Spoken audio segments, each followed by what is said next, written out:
Assalamualaikum warahmatullahi wabarakatuh. Perkenalkan, nama saya Nisa Filata. Di sini saya dari kelompok 5 yang akan menjelaskan tentang sejarah masuknya Islam di Andalusia. Baik teman-teman, saya di sini akan menjelaskan materi pada poin pertama, yaitu sejarah masuknya Islam di Andalusia. Nah, Islam pertama kali masuk ke Andalusia itu pada tahun 711 Masehi melalui jalur Afrika. Sebelum kedatangan Islam, Spanyol dikenal dengan nama Iberia atau Hispania, kemudian disebut menjadi Andalusia. Sebelum penaklukan Spanyol, umat Islam menguasai Afrika Utara dan menjadikan sebagai provinsi dari dinasti Umayyah. Penguasaan ini terjadi di zaman Khalifah Abdul Malik pada tahun 685 sampai 705 Masehi. Penaklukan atas wilayah Afrika Utara itu juga memakan waktu selama 53 tahun, yaitu mulai tahun 30 Hijriah pada masa pemerintahan Ibnu Abi Sufyan dan sampai tahun 83 Hijriah atau pada masa Al-Walid. Kemudian, proses penaklukan Spanyol ini terdapat 3 pahlawan Islam dalam memimpin. Yang pertama, Thorif Ibnu Malik, yang kedua, Thariq Ibnu Ziyad, dan yang ketiga, Musa Ibnu Nusair. Ketiga pemimpin ini memiliki masing-masing penaklukan, yaitu yang pertama, Thorif Ibnu Malik dengan menyeberangi selat yang berada di antara Maroko dan benua Eropa. Dengan itu, ia membawa satu pasukan perang beranggota 500 orang, diantaranya adalah tentara berkuda, dan mereka menaiki 4 buah kapal yang disediakan oleh Julian. Kemudian, ia menang dan kembali ke Afrika Utara dengan membawa harta rampasan yang tidak sedikit jumlahnya. Didorong oleh keberhasilan Thorif dan kemelut yang terjadi dalam tubuh kerajaan Visigotik yang berkuasa di Spanyol pada saat itu, serta dorongan yang besar untuk memperoleh harta rampasan perang, Musa Ibnu Nusair ini pada tahun 711 Masehi mengirim pasukan ke Spanyol sebanyak 7.000 orang di bawah pimpinan Thariq Ibnu Ziyad. Thariq Ibnu Ziyad ini lebih banyak dikenal sebagai penakluk Spanyol. Nah, pada Thariq Ibnu Ziyad ini dikenal sebagai penakluk Spanyol karena pasukannya lebih besar dan hasilnya lebih nyata. Pasukannya terdiri dari sebagian besar suku Barbar yang didukung oleh Musa Ibnu Nusair dan sebagian lagi dari orang Arab yang dikirim Khalifah Al-Walid. Pasukan itu kemudian menyeberangi selat di bawah pimpinan Thariq Ibnu Ziyad. Selama Islam berkuasa di Spanyol, banyak terdapat penguasa yang memerintah, di antaranya itu Amir-Amir Bani Umayyah, Khalifah-Khalifah Bani Umayyah, Daulah Ziriyah di Granada, Daulah Bani Hamud di Malaga, Daulah Bani Daniyah, Daulah Bani Najib dan Bani Hud di Zaragoza, Daulah Amiriyah di Valencia, Daulah Bani Ubad di Sevilla, Daulah Jahuriyah di Cordova, Daulah Bani Zinnun di Toledo, dan yang terakhir Daulah Bani Ahmar di Spanyol. Sejak pertama kali menginjakkan kaki di tanah Spanyol hingga jatuhnya kerajaan Islam terakhir di sana, Islam memainkan peran yang sangat besar. Sejarah panjang yang dilalui oleh umat Islam di Spanyol itu dapat dibagi menjadi 6 periode, yaitu pada periode pertama terjadi pada tahun 711 sampai 750 Masehi. Pada periode ini, Spanyol berada di bawah pemerintahan para wali yang diangkat oleh Khalifah Bani Umayyah yang berpusat di Damaskus. Dan pada periode ini, stabilitas politik negeri Spanyol belum terkendali akibat gangguan keamanan di beberapa wilayah. Karena pada masa itu adalah masa peletakan dasar, asas, dan invasi Islam di Spanyol. Hal ini ditandai dengan adanya gangguan dari berbagai pihak yang tidak senang kepada Islam. Sentralisasi kekuasaan masih di bawah Daulat Umayyah di Damaskus. Untuk yang selanjutnya, pada periode kedua, yaitu di tahun 755 Masehi sampai 912 Masehi. Pada masa ini, Spanyol berada di bawah pemerintahan seorang yang bergelar Amir atau disebut Panglima ataupun Gubernur, tetapi tidak tunduk kepada pusat pemerintahan Islam yang ketika itu dipegang oleh Khalifah Abbasiyah di Baghdad. Amir pertama adalah Abdurrahman I yang memasuki Spanyol pada tahun 1308 Hijriah atau 755 Masehi dan diberi gelar yang berarti itu masuk ke Spanyol. Dan ia merupakan keturunan dari Bani Umayyah yang berhasil lolos dari kerajaan Bani Abbas. Ketika Bani Abbas berhasil menaklukkan Bani Umayyah di Damaskus.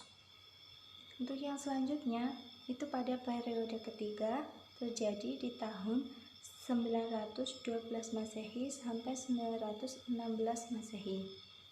Periode ini berlangsung mulai dari pemerintahan Abdurrahman III yang bergelar An-Nasir atau disebut Raja-Raja Kelompok. Pada periode ini, Spanyol diperintah oleh penguasa dengan khalifah. Pada periode ini juga umat Islam di Spanyol mencapai puncak kemajuan dan kejayaan serta menyaingi Daulat Abbasiyah di Baghdad. Abdurrahman An-Nasir mendirikan Universitas Cordova. Perpustakaan memiliki koleksi ratusan ribu buku. Hakam II juga seorang kolektor buku dan pendiri dari perpustakaan tersebut. Yang selanjutnya, pada periode keempat, itu terjadi pada tahun 1013 sampai 1086 Masehi.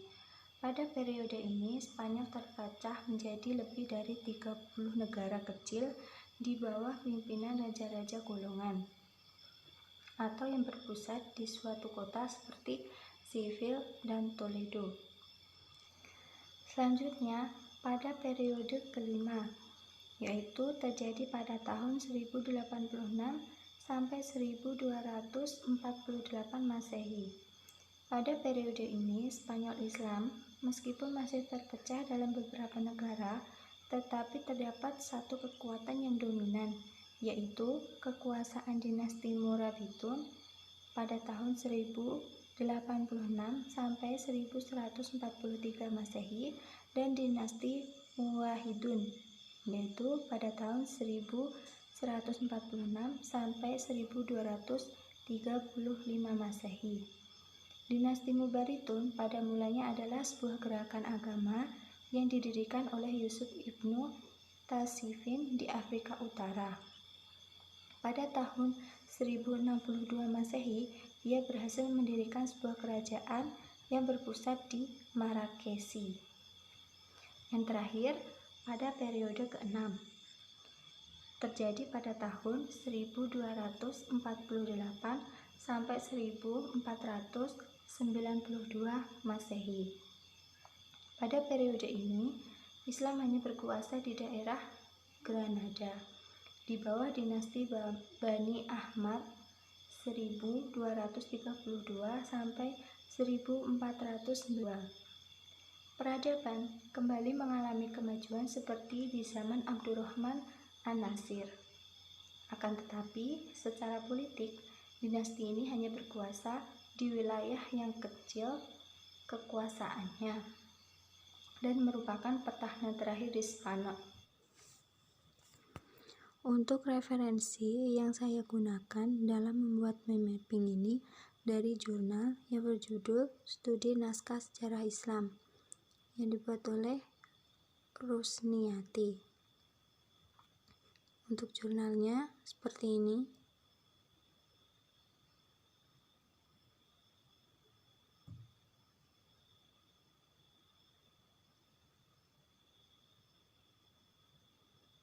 Menurut saya mengambil jurnal ini karena sudah lengkap. Saya mengambilnya dari satu referensi saja.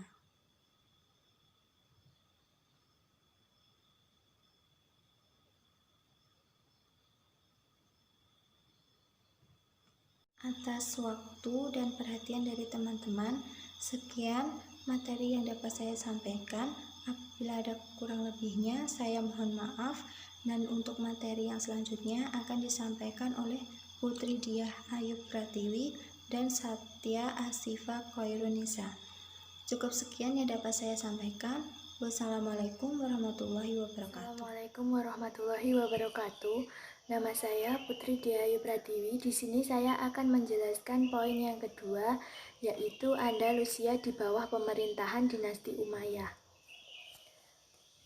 Dinasti Umayyah berdiri di Andalusia Spanyol pada tahun 138 Hijriah atau 756 Masehi.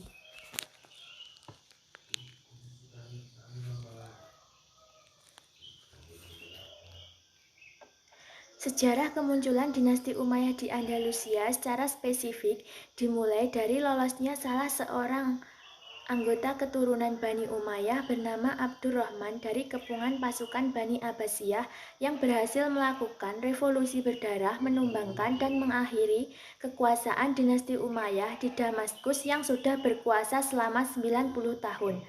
Abdurrahman berhasil bersembunyi dan berkelana dari satu daerah ke daerah lain seperti Palestina, Mesir, dan Afrika Utara. Akhirnya setelah 5 tahun berpetualang sampai di Septah pada tahun 755 Masehi dan kemudian menyeberang ke Andalusia. Di Andalusia ia disambut oleh para pendukungnya dan kemudian berhasil menjadi amir dan penguasa Andalusia.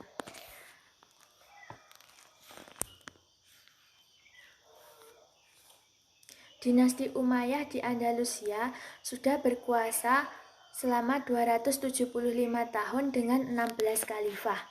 Yang pertama adalah Khalifah Abdurrahman Dedakhil, Hisham bin Abdurrahman, Al-Hakam bin Hisham, Abdurrahman Al-Ausad, Muhammad bin Abdurrahman, Munsir bin Muhammad, Abdullah bin Muhammad, Abdurrahman An-Nasir, Hakam Al-Muntasir, Hisham II, Muhammad II, Sulaiman, Abdurrahman, Abdurrahman V, Muhammad III, dan Hisham III. Selanjutnya adalah pembentukan kekuatan politik. Yang pertama, kondisi sosial masyarakat. Masyarakat Andalusia adalah pro-Arabisme, jadi tidak menjauhkan diri dari golongan non-Muslim. Di sisi lain, nilai-nilai toleransi juga sudah terbina dan teraplikasi dalam kehidupan masyarakat Andalusia. Di dalam ilmu pengetahuan, masyarakat Andalusia memiliki sikap bahwa ilmu adalah hak semua orang dan berarti tidak melarang belajar kepada setiap orang yang termasuk non-Muslim asal tidak bertentangan dengan akidah Islam. Yang kedua adalah kebijaksanaan politik, yaitu khalifah memberi penghargaan kepada orang-orang yang berjasa dalam perjuangan untuk mencapai puncak kekuasaan.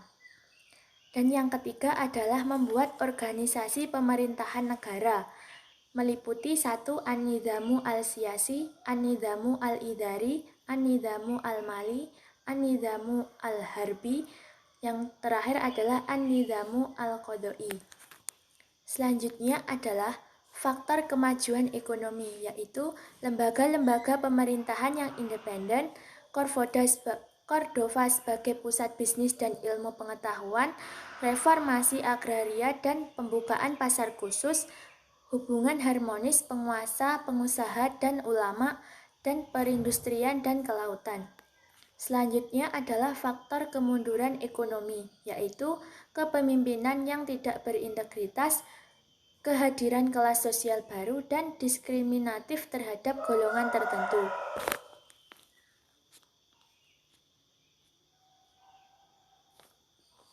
Selanjutnya, saya juga akan menjelaskan poin yang ketiga, yaitu penyebab kemunduran Islam di Andalusia. Yang pertama adalah faktor ekstern, yaitu perpecahan dan perebutan kekuasaan. Pada tahap awal semenjak menjadi wilayah Islam, Spanyol masih diwarnai perpecahan dan perebutan kekuasaan sehingga stabilitas politik negeri Spanyol belum tercapai secara sempurna. Hal ini disebabkan perselisihan di antara elit penguasa akibat perbedaan etnis dan golongan. Perpecahan dan perebutan kekuasaan semakin parah setelah meninggalnya Hakam II yang memerintah selama 14 tahun. Pada saat-saat terakhir kekuasaan Islam di Spanyol, perebutan kekuasaan terjadi lagi. Wilayah kekuasaan Islam pada saat itu tinggal di Granada di bawah pemerintahan dinasti Bani Ahmar. Dinasti ini terkenal dengan sebutan Alhambra yang pernah jaya dan dikagumi, terutama pada masa pemerintahan Abdul Al-Rahman Al-Nasir, namun akhirnya melemah karena terjadinya perebutan kekuasaan dan dua putra penguasa Abu Abdullah Muhammad merasa tidak senang kepada ayahnya karena menunjuk anaknya yang lain sebagai penggantinya menjadi raja. Dia memberontak dan berusaha merampas kekuasaan. Dalam pemberontakan itu, ayahnya terbunuh dan digantikan oleh Muhammad bin Sa'ad. Akibatnya, kekuasaan Islam terpecah dan melemah. Inilah perebutan kekuasaan yang terakhir dalam kekuasaan Islam di Spanyol atau Andalusia, dan kesempatan emas ini dipergunakan oleh orang Kristen untuk mengusir orang Islam dari Spanyol untuk selama-lamanya. Dan yang kedua adalah pribadi dan kepemimpinan khalifah. Salah satu penyebab kemunduran Islam di Spanyol adalah faktor pribadi dan kepemimpinan khalifah. Hal ini tampak ketika Hisham II naik tahta menggantikan ayahnya Hakam II. Ia termasuk khalifah yang lemah, tidak memiliki kemampuan dan kecakapan untuk mengurus negara. Karena menduduki kursi kekhalifahan dalam usia yang relatif muda, ia tidak mampu membaca dan mengamati gerakan Kristen yang mulai tumbuh dan mengancam kekuasaannya. Yang ketiga adalah munculnya dinasti-dinasti kecil. Disintegrasi kekuatan Islam di Spanyol dengan munculnya dinasti-dinasti kecil merupakan salah satu penyebab kemunduran dan kehancuran Islam di Spanyol. Antara dinasti-dinasti tersebut sering terjadi konflik bersenjata yang tak segera padam. Mereka bertahan mati-matian untuk mempertahankan wilayahnya, bahkan tidak jarang mereka bersekongkol dan meminta bantuan kepada orang Kristen untuk menyerang sesama Muslim. Selanjutnya adalah kesulitan ekonomi. Keadaan ekonomi juga dapat menentukan maju mundurnya suatu negara. Di paruh kedua masa Islam di Spanyol, pembangunan kota dan pengembangan ilmu pengetahuan sangat gencar dan serius, sehingga lalai membina perekonomian. Akibatnya timbul kesulitan ekonomi yang sangat mempengaruhi kondisi politik dan militer. Di samping itu, pasukan Muslim yang menyita harta milik orang-orang kaya di Spanyol dan kekayaan para raja dan pejabat negara tidak mengembangkan kekayaan tersebut secara baik. Akibatnya pendapatan negara merosot. Yang kedua adalah faktor ekstern, yaitu konflik Islam dan Kristen. Para penguasa Muslim tidak melakukan Islamisasi secara sempurna. Mereka nampaknya merasa puas dengan hanya menagih upeti dari kerajaan-kerajaan Kristen taklukannya dan membiarkan mereka mempertahankan hukum dan adat mereka, termasuk posisi hierarki tradisional dengan syarat tidak melakukan perlawanan bersenjata. Namun demikian, kehadiran Arab Islam telah memperkuat rasa kebangsaan orang-orang Spanyol Kristen. Hal itu menyebabkan kehidupan negara Islam di Spanyol tidak pernah berhenti dari pertentangan antara Islam dan Kristen. Pada abad ke-11 Masehi, umat Kristen memperoleh kemajuan yang pesat sementara umat Islam sedang mengalami kemunduran. Bahkan, banyak orang Kristen memakai nama-nama Arab dan meniru cara hidup lahiriah kaum Muslim. Bahasa Arab pun menjadi salah satu bahasa utama. Dan yang terakhir adalah faktor geografis. Faktor geografis juga menentukan hilangnya Islam di Spanyol karena Spanyol merupakan daerah terpencil dari dunia Islam yang lain. Sehingga ia selalu berjuang sendirian tanpa mendapatkan bantuan kecuali dari Afrika Utara. Dengan demikian, tidak ada kekuatan alternatif yang mampu membendung kebangkitan Kristen di Spanyol.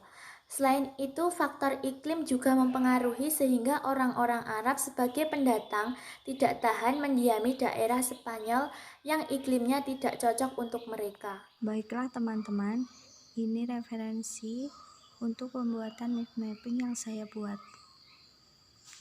Saya mengambilnya dari jurnal dan buku.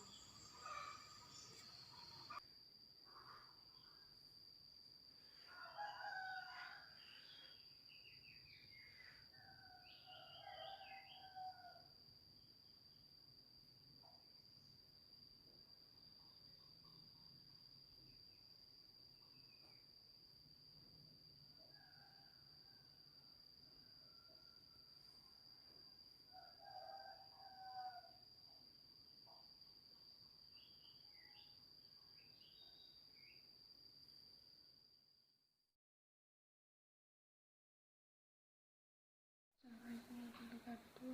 Nama saya Saki Yusuf Falusa. Kami akan menjelaskan tentang transmisi budaya Islam ke Eropa.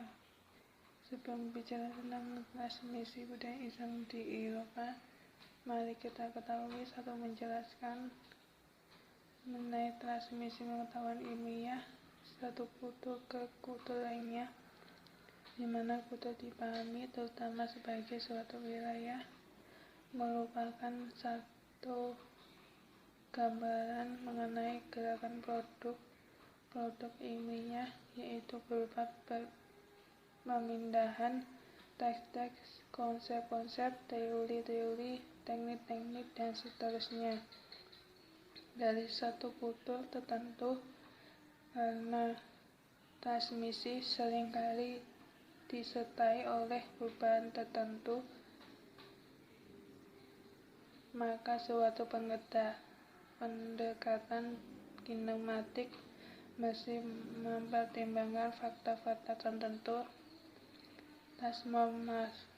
Transformasi seperti fakta pada teks pada masa kemudian berbeda cara linguistik dengan teks pada masa awal terjemahan atau bahwa terlahir merupakan bentuk yang berbeda, ikhtisar, revisi, pengembangan, dan seterusnya dari pertama.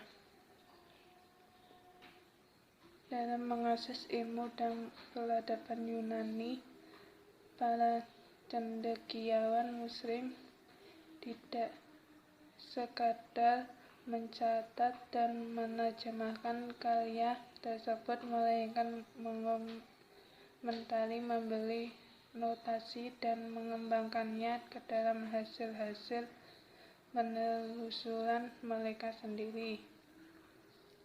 Sehingga transmisi ilmu Yunani ke dalam dunia Islam di sini tidaklah dalam pengertian kinematik semata, tetapi justru menciptakan paradigma keilmuan yang khas dan tipikal Muslim, dan dengan begitu mereka berhasil dalam memulai tradisi ilmiah yang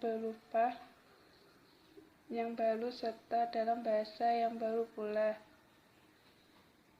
Yang pertama, melalui peran salib Syria dan sekitarnya seperti diketahui adalah wilayah di mana Islam dan Barat berjumpa dalam bentuk perang salib, perang yang berlangsung antara 1095 sampai 1291.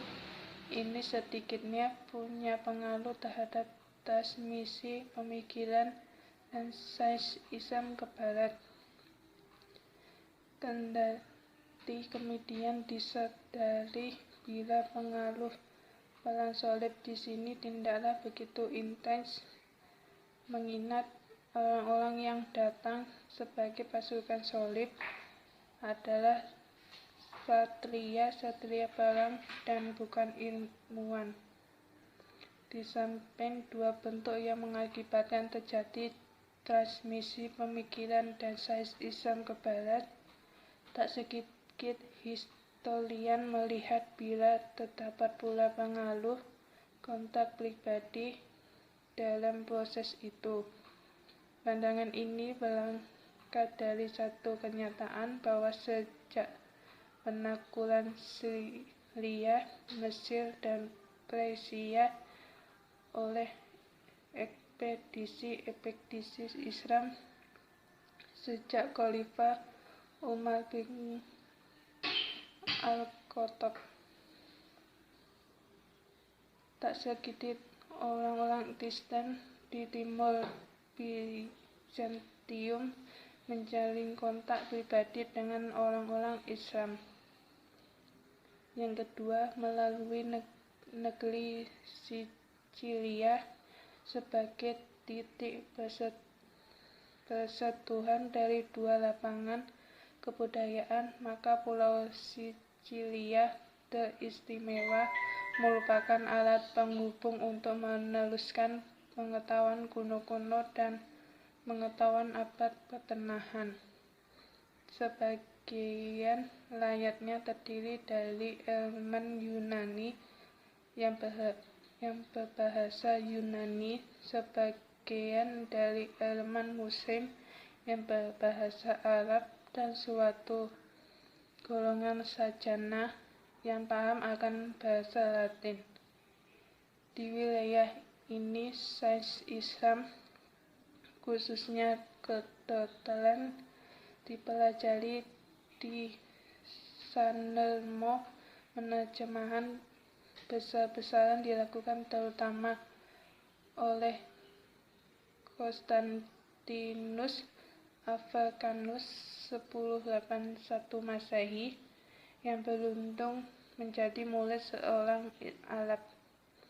Dari terjemahan bahasa Arab, ia menghasilkan terjemahan Latin karya-karya Hippocrates dan Gales, di samping penerjemahan karya-karya orisinal sarjana Muslim. Yang ketiga, melalui Andalusia, Spanyol. Di Andalusia banyak sekali universitas yang didirikan. Di sana orang-orang Eropa banyak berdatangan untuk kepentingan studi dan transfer struktural. Sebut saja misalnya Midhurst School, Robert Kettle, Lagrange, Ghirardelli, Cremona, dan lainnya, nama yang merintis kegiatan studi di Andalusia. Pelajaran yang diberikan oleh Universitas Granada antara lain ilmu ketuhanan, jurisprudensi, kedokteran, kimia, filsafat, dan astronomi. Di Andalusia, demi sedikit umat Islam kehilangan wilayah kekuasaannya. Mula-mula kota Toledo direbut oleh Kristen pada tahun 1085 Masehi. Hilangnya pusat sekolah tinggi dan pusat ilmu pengetahuan Islam beserta segala isinya yang terdiri dari perpustakaan bersama ilmu-ilmuwannya. Sekian, terima kasih. Assalamualaikum warahmatullahi wabarakatuh.